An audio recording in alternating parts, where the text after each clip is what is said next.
Hello everyone, welcome back to Auto Trend TV. I am your Viprajesh again from Chandra Hyundai Coimbatore showroom today, and I am here with the newly launched Hyundai Aura compact sedan. This is the compact sedan which is to replace the old Hyundai Accent which was based on the Grand i10. Meanwhile, this Hyundai Aura is based on the new Grand i10 Nios, the latest generation of the Grand i10 series. And as you can see, this car looks almost similar to the Grand i10 Nios up till the C-pillar. So at the front as well, you can see the very similar projector headlamp unit which looks seriously sharp and has got a whole lot of silver and chrome detailings going on inside. And the other differentiation is that this car gets dual bracket LED DRLs. The Grand i10 Nios had only single bracket, whereas this Aura gets dual brackets. So I don't know why, but it looks kind of unique.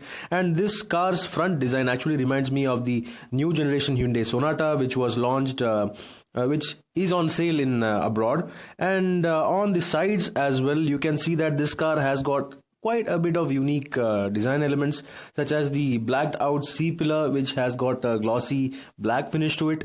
It kind of mimics the Jaguar XJ, if I may, but it does not look as good, definitely. These are the 15-inch machine cut alloy wheels which are available exclusively for the Aura compact sedan. The Grand i10 Nios gets a different design, and I kind of like this design though. The door handles are full chrome. They are nowhere in body color. They are full chrome and they look really nice and rich. This here is the C-pillar which has got the glossy black finish. It looks kind of different, if I may. And the tail lamps are wraparound. They are split. They are LED. But I kind of, looks are subjective. I kind of feel that this design is okay. It's not that offensive and it's not that attractive as well.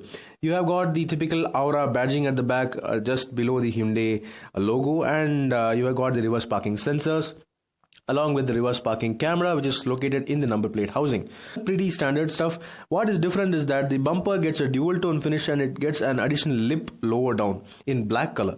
This may kind of aid the day-to-day abuse. So overall, the Hyundai Aura compact sedan looks decent in person. It's not too offensive, of course, but some people may need some getting used to. And you can see the additional spoiler lip on the boot lid, and along with that you also get the shark fin antenna on top spec variants which look really nice. And this being the SX Plus AMT variant, you get the smart auto badging on the fender. So that's all about the exterior details. Let's get inside this car to check out the features and comfort.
Yes guys, I'm right now inside the newly launched Hyundai Aura compact sedan, and as you can see, the overall interior layout along with the dashboard itself is very similar to that of the Grand i10 Nios hatchback which was launched a few months ago.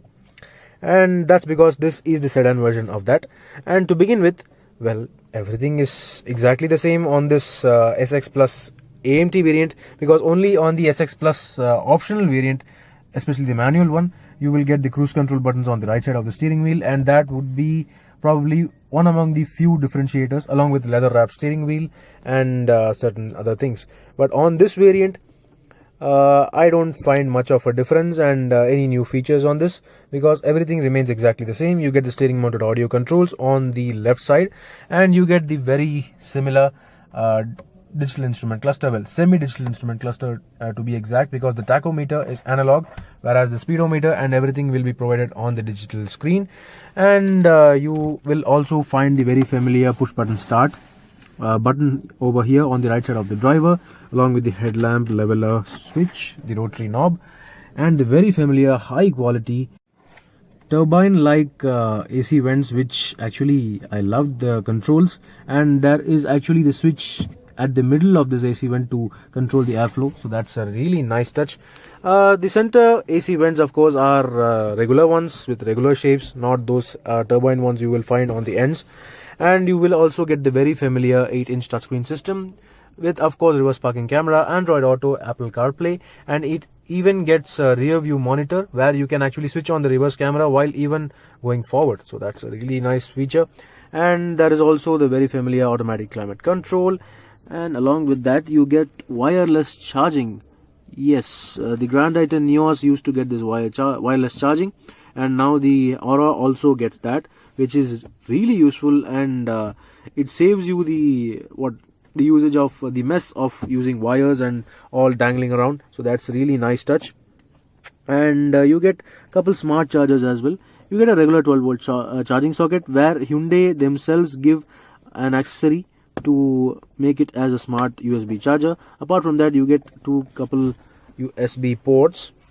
While coming to the transmission lever, this here is the AMT transmission lever, which may be familiar to you, because this is the exact same lever you may find on the Grand Titan Neos, and it is a 5-speed AMT. It is one among the smoothest AMTs in the market, and that's a really good praise.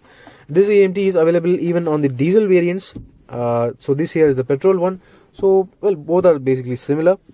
And coming to the cup holders behind the gear lever, well, beyond the gear lever.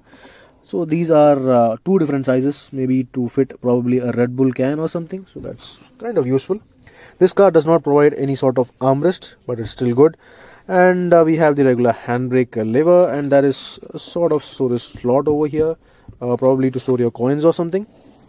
And basically that's it. The seats themselves are very similar to the Grand Titan Neos, except for the upholstery. These are of a slightly different color, and yeah, even though being fabric, I like the texture, I like the overall comfort and feel of it.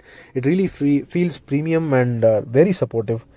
So that's really very good, except for the fact that the front seats do not get adjustable headrests, whereas the rear seats get adjustable headrests. It's sort of weird, but still it works.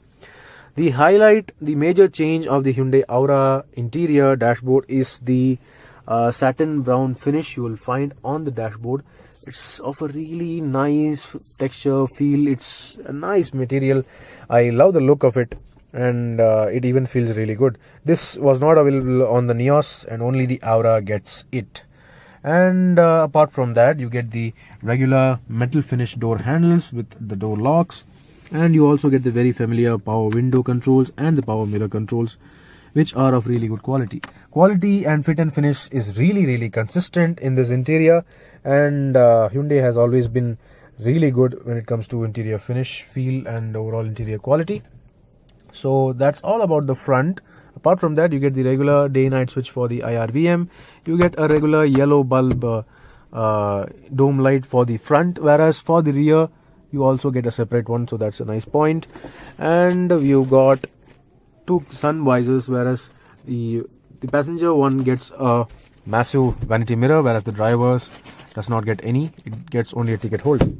So that's all about the front on this SX Plus AMT petrol variant. So let's get into the back seat to check out how's the space. Before that, I'll just adjust the front seat, the driver's seat, for my height, which is 5'11". I have adjusted actually. I prefer my driving position to be quite low, and this is how much this car actually goes low. I could have liked it even further lower, but it's still fine. So let me just get into the back seat. Yes guys, I am right now in the back seat of the Hyundai Aura SX Plus Petrol AMT variant, and this here is a good look at the dashboard from the back seat. It really looks nice. It looks kind of definitely modern and plush. So talking about the back seat, this here is the overall legroom available for me, even with myself in the driver's seat. As you may know, I have adjusted the driver's seat for my height, for my long legs, and still I've got ample amount of legroom and knee room, and even foot room is great. You can actually slide your feet underneath the front seat very well, and the ergonomics are totally perfect. The hedge point, the hip point is perfect. It's so good, and the thigh support is exceptional. It's to be frank, it's even better than the Elite i20 as far as I can see in terms of thigh support, because the seat squab itself is really long, and it's even a little bit upward angled towards the front. So that's a really good point, and long drives will be really comfortable in this cabin. And for added convenience and comfort, you have even got a couple AC vents. These are basically blowers, but still this will cool the cabin a little bit faster. Along with that, you can also have a 12-volt charging socket just below that. So that's a really good point. While the problem is, when you want to actually charge your phone using this socket, you don't have any sort of slot or place to put your phone while it's charging. So that's kind of a thing Hyundai may need to take note. So that's all. And yeah, of course, you have got the armrest as well, which is really large. It's chunky, it's massive. Yeah, it really adds to the comfort, and you got even a couple cup holders in this, so that's a really good point. And the headrests are adjustable and they are concave, so that's a nice touch for your head. It's really comfortable. You can comfortably rest your head in them, and yeah, it's perfect. Everything is ergonomically laid out, and you even get ISOFIX child seat mounts, which are really very exposed on this car. We don't know how this car has fared in the global NCAP crash tests, but we can definitely expect well, some good scores, maybe more than 3. So that's all about the rear seats. Yeah, you don't get those brown, satin brown finish at the rear seat on the doors or anywhere, but still you get these hexagonal patterns in grey. Well, is this grey? It is sort of a grey type of color, and you even get nice cup holders, the nice bottle holders, which can easily hold 1 liters. So that's really good. The back seat is a really good place to be in the Aura. It's not like it's a compromise or anything. It's really very comfortable, and one among the rarer compact sedans which have almost 100% under-thigh support for the rear seat passengers. So let me just check out the boot and later under the bonnet. In the Hyundai Aura, to access the boot, you have to actually pull this lever by the driver's side. And let me just go to the back. Well, as you can see, it pops open really high up, and as you can see, like any other compact sedan, there is no sort of cladding or padding underneath the boot lid.